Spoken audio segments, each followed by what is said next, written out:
In this video, you will learn the biggest mistakes men make and the biggest mistakes women make. Men will understand how they invalidate women, and women will understand how they make men feel incompetent. 20 years ago, the only way to get sex was to get married. So you would accept anybody. That sounds like a joke, but that's real. When suddenly you can have sex without getting married, you start getting real picky. So hey, let me wait a while until I find the perfect person here for me. And you start looking. Now, the flip side of that is women. Women can go out and make money now. They can go out and have their own jobs en masse. They're in the workforce. They don't need a man to pay the rent as much as they did before. See? So they can wait too. They can wait and pick and choose what I want. Let me see if I get everything I can get. Okay? And it makes relationships a lot more difficult. But the good news of this is we're certainly not going to be able to turn back the clock. But in going ahead is that these new expectations, new desires can actually make relationships much, much better. All we have to do is learn how to fulfill those expectations, and there are new techniques for doing it. I've seen it happen to thousands of people. Just from this book, Men Are From Mars, we got over 15,000 calls from people saying it saved their marriages. Saved, that means there's a problem, and the big problem, and it saved it. Why? Because they didn't understand the differences. I remember one woman said, we've lived together for 30 years and we just want to throw in the towel. We just realized we're too different. And then she went, oh, these differences are normal. You mean you have them too? Everybody else has them? There's nothing wrong with me? Nothing wrong with him? You mean I don't have to try to change him? I went, no. She says, good, because anything I ever tried to change him didn't work. And that's another very important skill, women, is to remember. Any attempt to directly change a man will cause him to become even more stubborn, okay? Particularly in his behavior. You try to get him to change his behavior, he resists. Now, there are ways to get more, and there are ways to actually change him, but we'll get to that later. Only with his permission, only when he wants to do it. But just as men become very rigid around behavior changes, trying to get him to change and do different things, improve the way he dresses, improve the way he spends money, improve the way he keeps records, improve the way he washes dishes, whatever. Seems like women want to improve everything about us. We resist it, resist it. Why? Because on Mars, the formula is don't fix it unless it's broken. So anything you do to improve the relationship, we take as an insult. And of course, what's the scariest thing in a guy's experience of life? A woman says to him, honey, we need to talk. Oh, no, not that. No. What do we have to talk about? At this point, hoping it's the weather. She goes, you know. No, I don't know. What is it? The relationship. Women want to talk about the relationship. And it's so hard for men because anything you want to, why do you want to talk about the relationship? To clear up things, to make it better, to make everything more wonderful. And women know relationship has to get better and better, otherwise it starts getting worse and worse. So they're always working to make it better and better. Just like a man knows in the Martian world, the workforce, you always got to keep producing a better product, become more efficient, be more effective, stay up with things, otherwise your company is going to die. So men are always into improving their businesses, and then they come home and get upset when their wives want to improve the relationship. But see, on Venus, relationships are what's important. It's the basis of everything, along with tofu. Okay.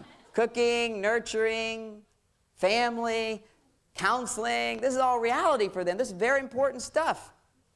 So you get the Martians and Venusians together, they're a perfect match. They complement each other. And they had wonderful relationships because they understood the differences were there. When the Martian would go to his cave, the Venusian would knock on the door. He'd say, oh, can't you read the sign here? And she goes, no. What does that mean? He said, well, it means if you come in, you're going to get the dragon. If you never come in, you'll never see the dragon. What's the dragon? That's when I get angry and upset. She goes, oh, so I just don't come in? He says, yeah. She goes, oh, but that would be terrible of me to leave you when you need me most. Oh, can I sit by the door? He says, no, what I'd like you to do is do something that makes you happy, that has nothing directly to do with me. And the best thing you can do is go out and spend my money and then come back home and show me what you bought, and then I'll feel like, hey, I spent the whole day in the cave and she's happy because of me. See, that's accomplishing two birds with one stone. I got my space and she's happy. Okay? But that's the secret, is her doing something that makes her happy. And for most Venusians, thing makes them most happy is going shopping. Second to talking, it's shopping. Hey, you don't believe me? Go into the shopping malls. It's the women. They invade the place. They're there.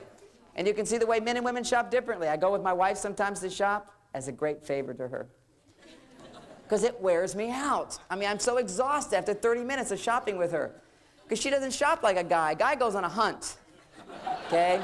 He's got a goal in mind. He knows where he's going. He wants to get there as fast as he can and get home. I want to buy pants. He goes to the pants store. He gets the pants, kills it, brings it home, okay? I got my pants. He's victorious. He feels good. He achieved his goal. He got out of there at a certain, hey, I did it in 15 minutes. How about that? You know, it was like accomplishment, achievement. These are all Martian things. I go shopping with my wife. She didn't no hurry. She can go shopping for hours and buy nothing and come home happy, because now she can go back and shop some more. So I go with her, and then she'll try on various outfits. She'll put one outfit on. She says to me, how does this look? And I'm sitting over in the chair, exhausted now. And of course, now in the stores, they have his chair. And some stores actually says his chair for him to sit, because all of his energy is just coming out his legs. He's like, oh, how much longer? It seems like there's no end to it, because there's no specific goal, end, come home, okay? She's happy and thriving. So she's putting on this outfit and looking in the mirrors, and I go, she's liking it. I go, good, good, good. And she says, well, I like this. I said, yeah, I like it too. She said, look good on me? She said, looks great, honey. She's like, yeah, it looks good. I'm not sure. It fit. She's taking it off now. Put on another outfit. And then another outfit. She goes, is this me? Is this me? I think it's me. No, it's not me. And she'd take it off. Doesn't buy anything. I'm defeated. All that time, it means we have to go again to do it. It's just a difference in style. It's difference in priorities. I mean, one of the big things was understanding dress. It's just the Venusian dress code. They put a lot of work and energy into presentation. See, men just get ready, okay? Women prepare to get ready, okay? They do this whole preparation thing. I mean, think about how many choices they have to make. For guys, we have pants and a shirt, and if it's a little bit more fancy, a tie and a jacket. That's it. For women, it's like a skirt. Is it knee length? Is it shorter? Is it longer? Is it all the way down? What does it have at the bottom? Does it match this? The earrings have to go with the shoes, have to go with the belt, have to go with the top. Is it going to be all one piece? Is it a skirt and a belt? What purse is she going to wear with it? Is it this kind of purse or that kind of purse? It's like a huge process. Now, who's going to be there? What kind of event is it? I mean, they put a lot of work into getting ready. The amount of man hours or woman hours that went into getting the women ready tonight is about 1,000 times more than what went into getting the guys ready. You can look at the Academy Awards, and what do you see? You see a sea of color on a background of black and white, black tuxedos. All the guys got their standard outfit they put on every year, okay? They don't have to think. They don't have to do anything extra. Just put on that outfit. Takes them the same amount of time to get ready. The women have been planning for months what they're going to wear, and they may just wear it once, and that's it. Never again, okay? They want to make their statement. They want to express their feelings.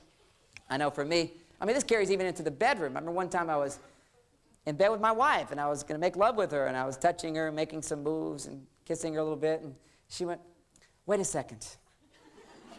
I said, why? She says, I want to change. It was so sweet. It was so female. And she's getting up to go change. I said, honey, why are you going to change? I'm just going to take it off. It's got to be the right outfit to come off, okay? It was just, it wanted to express her mood. You see, expression of feeling is so very important, and dress is one way to do it, okay? So we were very happy together, and when there were problems, we went to the counselors, and the counselors were really just a book. The book was the translation. When a Venusian says this, what she means is this. When a Martian says this, what he means is this. The Martians go to their cave. Venusians learn to give them space. They go, okay, this time to just be real Venusian, do anything that makes me happy. Don't have to feel guilty. Don't have to feel responsible for him. He'll be out later. And when he comes out later, he'll have nothing to say. Now, that was a very important thing for women to learn, because if a woman stops talking for hours or days, she's got a lot to say.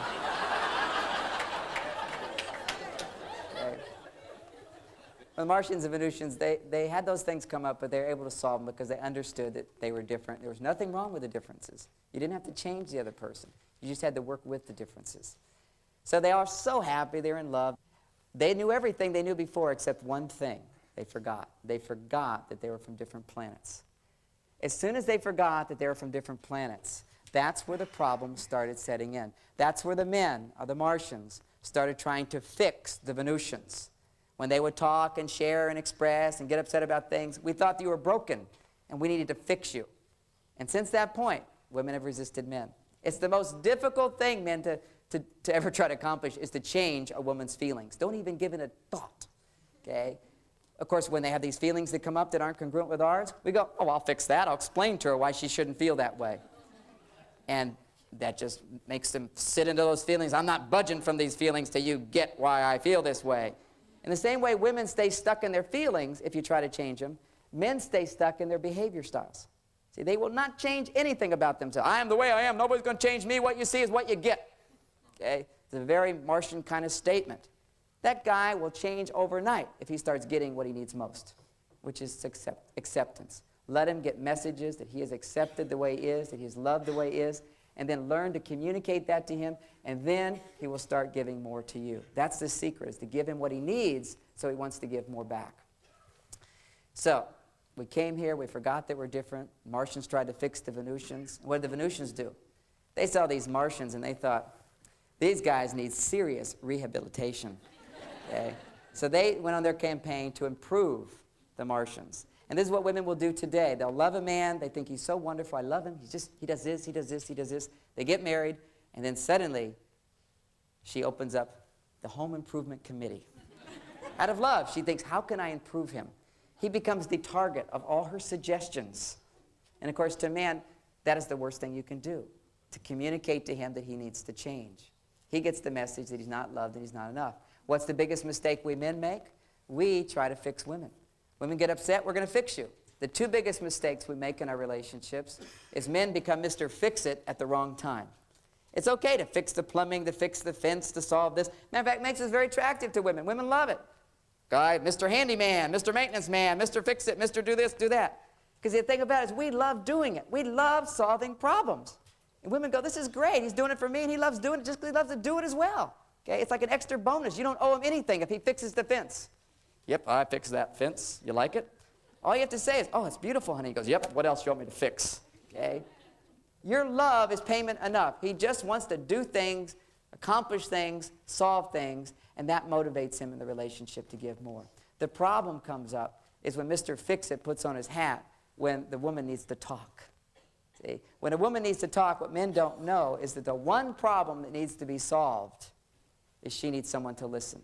She needs someone to give empathy. And men haven't learned how to do that. Because on Mars, we didn't do that. If it was a friend of ours and they were upset, a way of loving him or supporting him was to minimize the problem. Like, I'm sure you can handle it. Hey, you'll handle it. Hey, so what, fire the guy. No big deal. They minimize. That's our way of being supportive. It's kind of like brush it off, like no big deal. He's so together, he can handle it. If we try to do that with women, it's the very worst thing. So here's some Mr. Fix-It type phrases that we use, which would work on Mars. Let's say a Martian's talking to another Martian. He's using all these words. I think, hey, don't bother with all the words. Get to the point. Just give me the bottom line. The Martian goes, yeah, I don't want to waste time on all the words either. Here's the bottom line. We take it as a compliment. Let's get right to the bottom line. Don't waste time talking. Try saying that to a woman. So what's the point, honey? Whew. She has to start all over and begin, okay?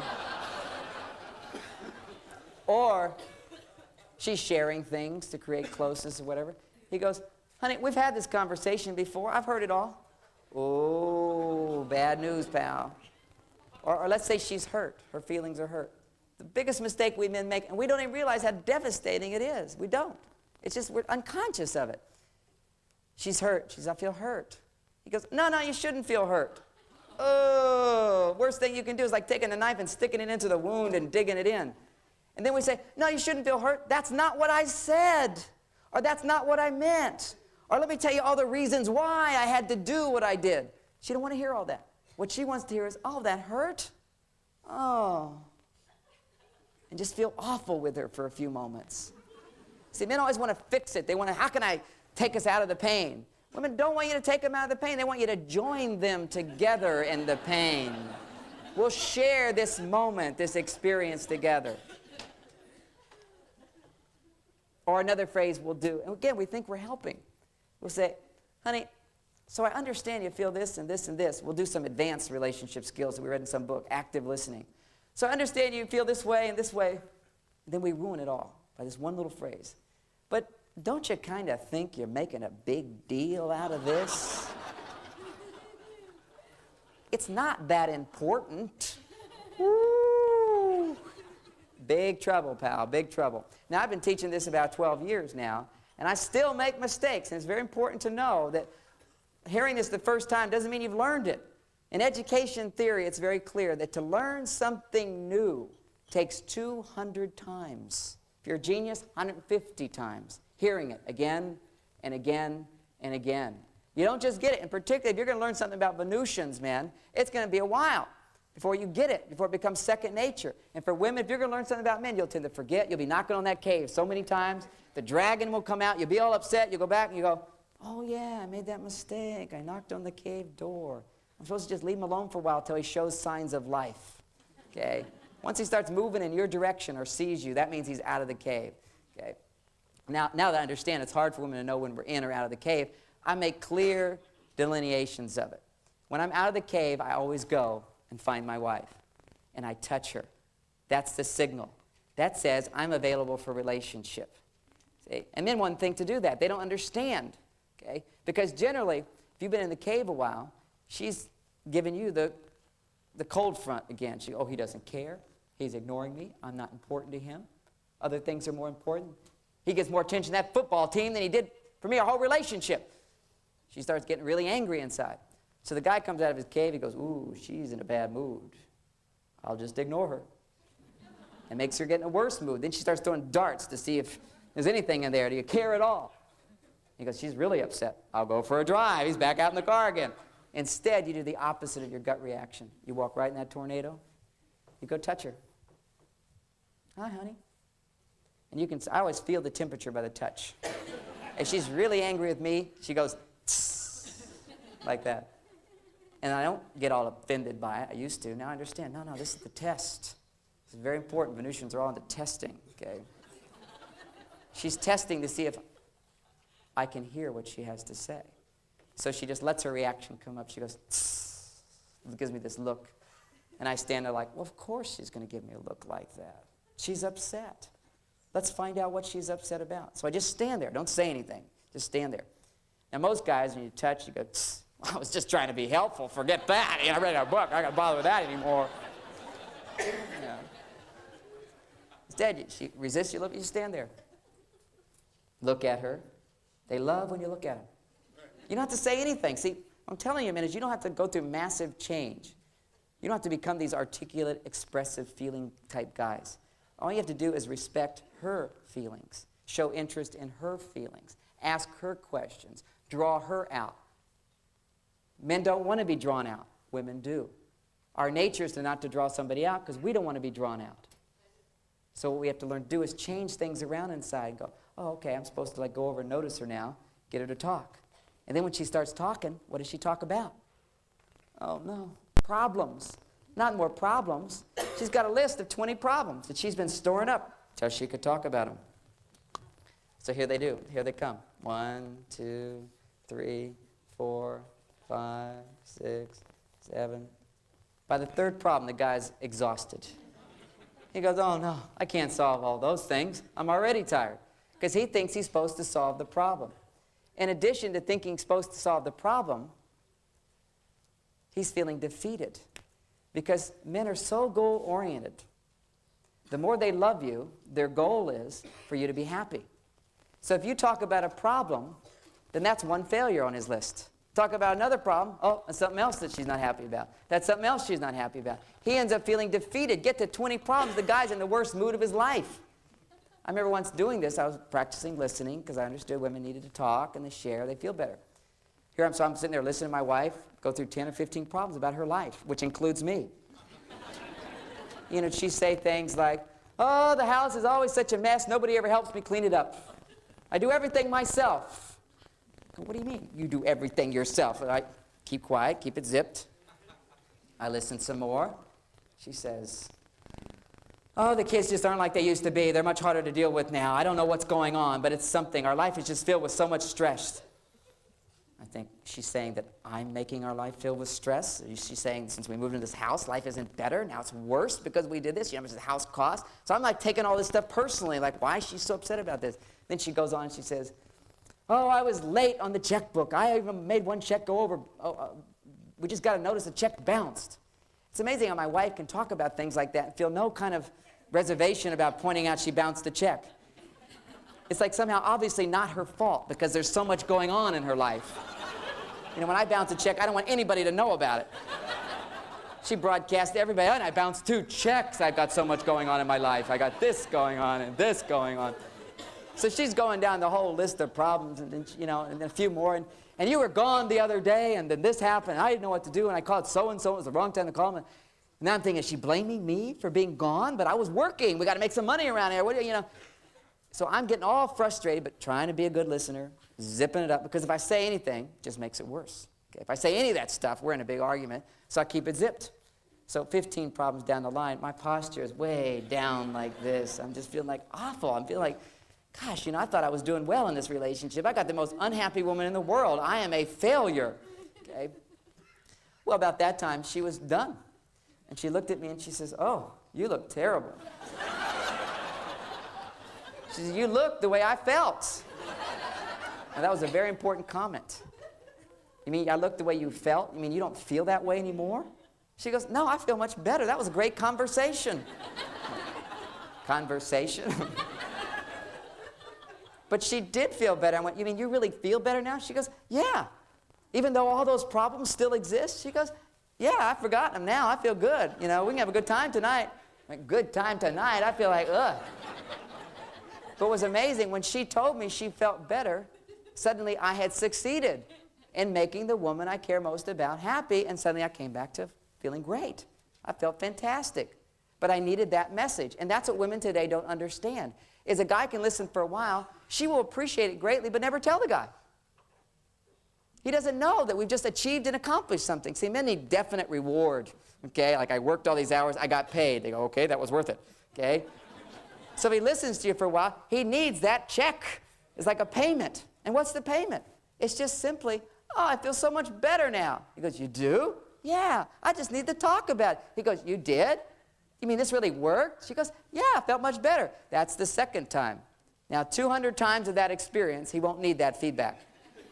It takes 200 times getting the message that this really worked, that you're very appreciative of it, then a guy learns to do it. Men will learn to do that which works, but we have to see that it works. And most of the time, when women talk and we listen and we don't say anything, she just keeps bringing up more problems. Sometimes more upsetting problems. So we think this is not working. She's just going to dig herself into a bottomless pit and never be happy. So we need clear, tangible evidence that this is working, that it actually makes you feel better. And if you're in a relationship where your husband can't hear but 1 or 2 problems, then start there. Just say, oh, honey, I'm in a bad mood today. Would you just listen to me? He goes, no, not that. And you can sense he's saying that. But you go, it will just take about 5 minutes. Oh, okay, 5 minutes, I could deal with that. There's closure at the end. I mean, there's something definite. See, men panic when the problems start happening because women start talking in circles. See, they keep going around and around. It's like they can go on forever as opposed to the point. So when women start to circle, we panic because it can go on forever. So you give us a little time limit. You know, it'll just take about 5 minutes. You go, okay, I can do that. And he's straining. He can't stand it. And what you say to him is, would this be a good time? In his guts, the reaction is, no time is a good time to listen. But you overlook that. You just go, that's his guts. In his heart and his mind, he is willing, at least for 5 minutes. He needs a little training here.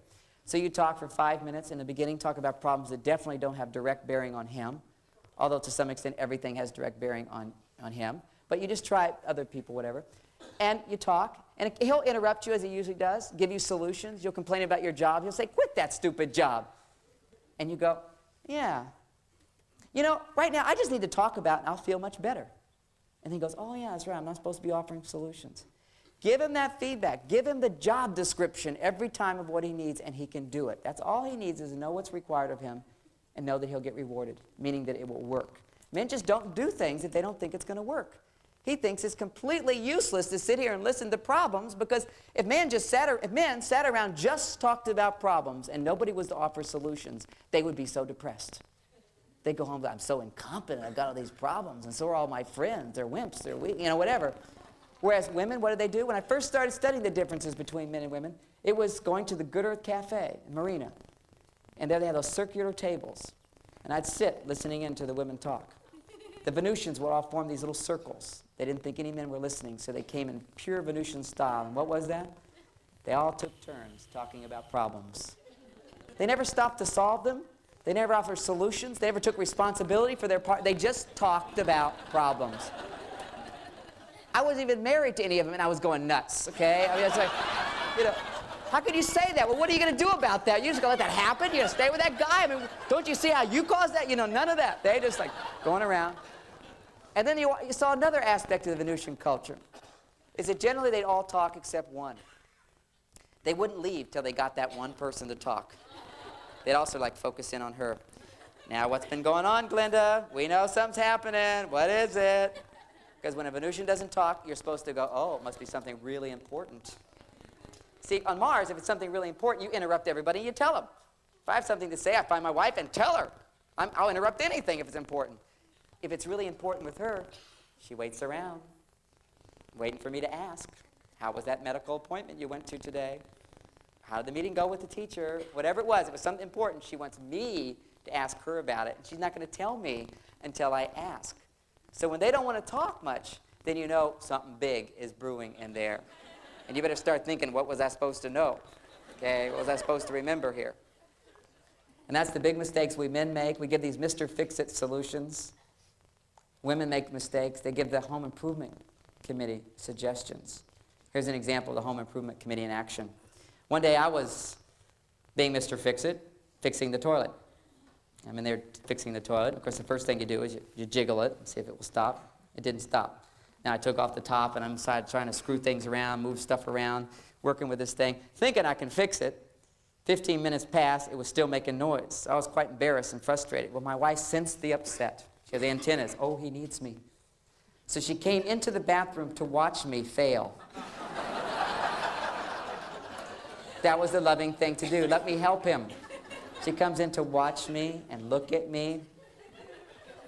I give her these kind of like hot glances, like, out of here, would you, you know? But she thinks, oh, he's being kind of mean, but that means he really must need me more. So she stays and looks at me some more. Then she starts to feel my frustration. Now my frustration is more that she's watching me fail than actually failing here. So then she says to me, out of the benevolence of her heart, how to improve the situation, she goes, you know, John, if you jiggle that little handle, sometimes it helps. Oh, really? Is that true? I didn't know that. You know, here I am doing all this other stuff. I could have just jiggled the handle. Thanks so much, honey. But you get out of here, okay? Now, of course, I didn't say all that, but I felt it. Then she kind of felt a little bit of cool breeze from my side and starts to walk off. But a new wave of compassion fills her heart, and she comes back to watch me fail some more. And this time, after a few minutes of watching, she says, you know, John, I bet you could call the plumber and he'd know what to do. Is that right? You could just dial the phone and there are guys who know what to do? Why didn't I think of that? Call the plumber. What am I wasting my time here for doing this? I'm completely incompetent at these things. Of course I don't know what to do. Call the plumber, of course. She doesn't realize at the moment. She thinks she's helping, suggesting, but it doesn't help. It makes him feel incompetent in your perception. It feels embarrassing to him, frustrating to him. And there's all kinds of little things women do unknowingly. I'll buy a computer, and I've spent months figuring out the best deal and the whole thing, bring it home, show them, look at this computer, and look what it does. I remember when I got my first color computer. She goes, you got color? I went, yeah. What do you need color for?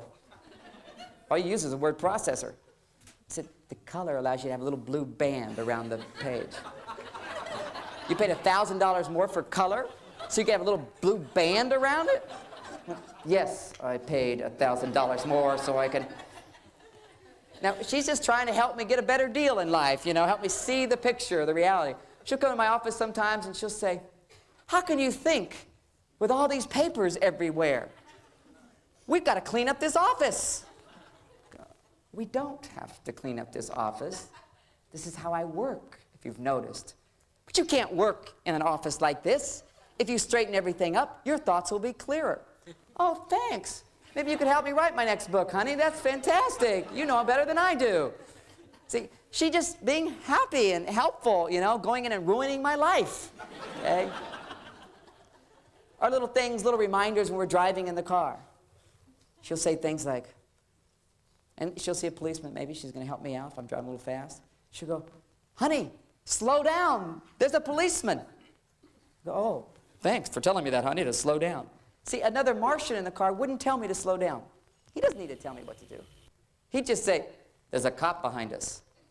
He knows I know how to slow down if I want to slow down. It's up to me. Do I want to slow down? Do I want to speed up? Can I outrun the guy? It's my choice, okay? Don't tell me what to do, okay? And that's the biggest complaint men have. Over and over, the biggest frustration complaint men have is women giving unsolicited advice.